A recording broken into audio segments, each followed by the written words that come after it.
অসম আন্দোলনৰ শ্বহীদসকলক সন্মান জনোৱা এয়া ভাৰতৰ প্ৰথমগৰাকী প্ৰধানমন্ত্ৰী হ'ব।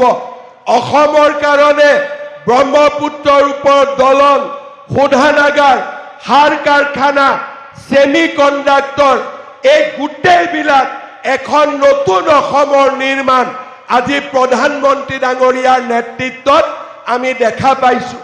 কেতিয়াবা মই কওঁ অসমীয়াই আকাশ চুবৰ বাবে মন কৰে আৰু আজি প্ৰধানমন্ত্ৰী ডাঙৰীয়াৰ নেতৃত্বত অসমীয়াই সঁচাকৈয়ে আজি আকাশ চুব পাৰিছে। এয়া আমাৰ বাবে কীৰ্তিত্বৰ বতৰা, আমাৰ বাবে আনন্দৰ বতৰা। মই পুনৰ এবাৰ প্ৰধানমন্ত্ৰী ডাঙৰীয়াক ধন্যবাদ জনাইছোঁ।